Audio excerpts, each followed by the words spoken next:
kenapa saham-saham coal pada hari ini naik cukup signifikan? Saham-saham coal ini dan sentimen-sentimen global serta nasional udah dibahas nih di Morning Briefing. Aku kasih cuplikannya ya, tonton di video ini sampai habis. Mau dapat bimbingan intensif belajar saham dan referensi? Bisa tanya jawab secara intensif? Yuk, daftar mtrade sekarang di mtrade.id/whatsapp atau klik di bawah sini ya.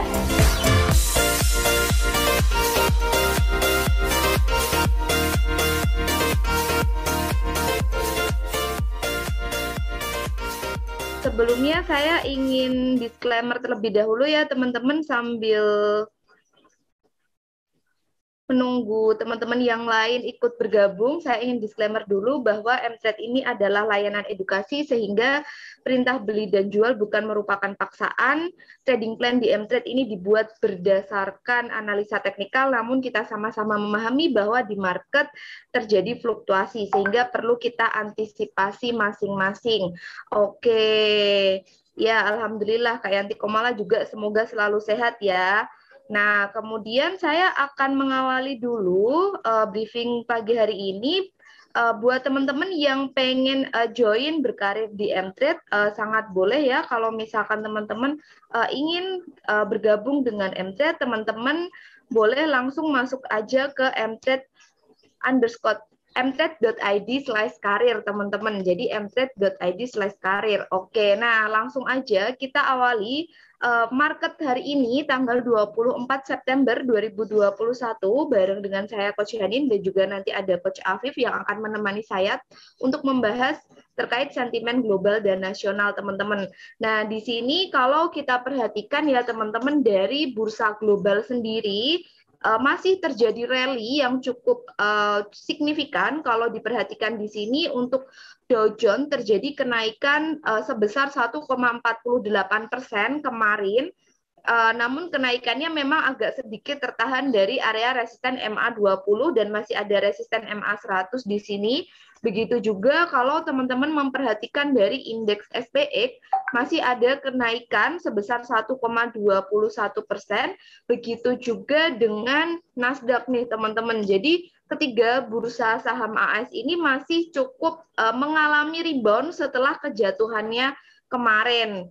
Jadi kenapa sih terjadi rebound, Coach? Nah, rebound tersebut didorong oleh adanya penguatan dari sektor energi dan keuangan di tengah meredanya kekhawatiran akan pertumbuhan ekonomi global.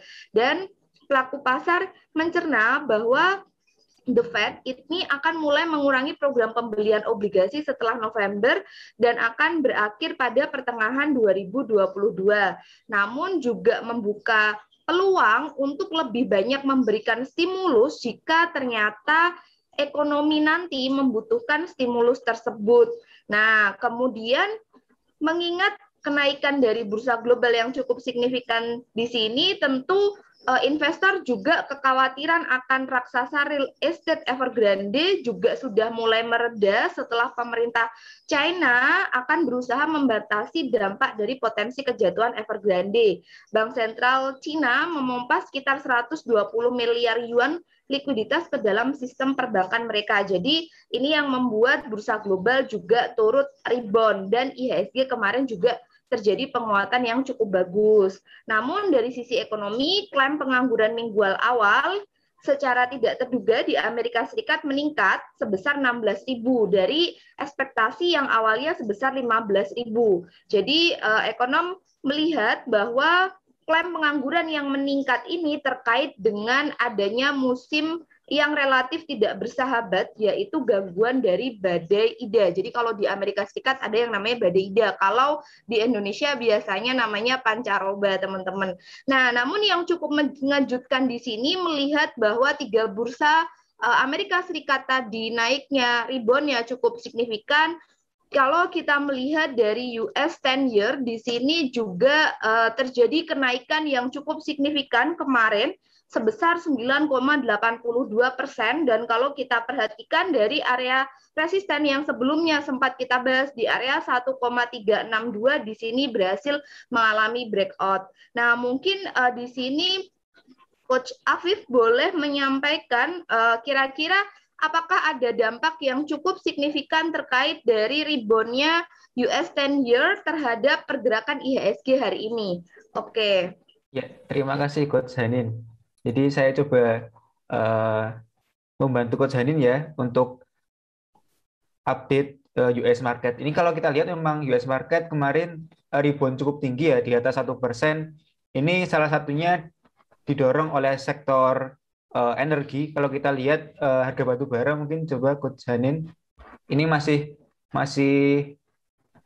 terus all time high.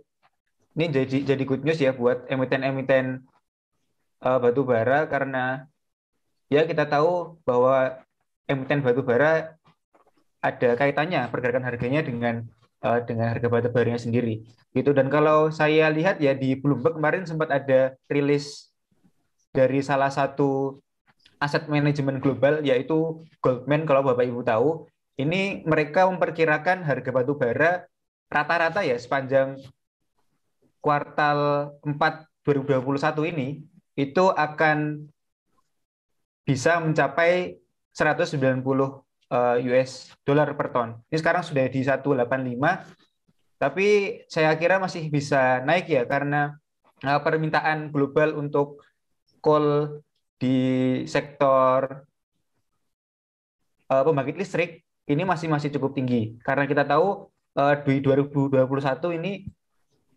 skenarionya adalah skenario pemulihan.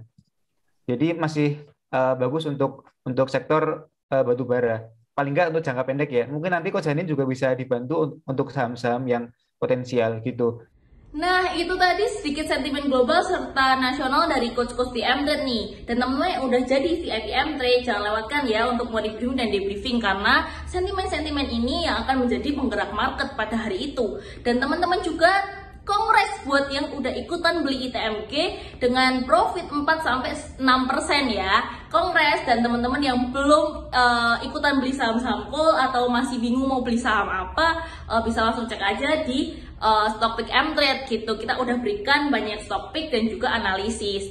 Dan tenang juga teman-teman yang belum join VIP M-Trade, bisa langsung aja download dulu aplikasi M-Trade karena banyak edukasi dan belajar dulu untuk mengetahui bagaimana pergerakan harga saham. Oke, sekian dari video M-Trade. Dadah! Jangan lupa download aplikasi M-Trade di Android dan nikmati edukasi premium sekarang.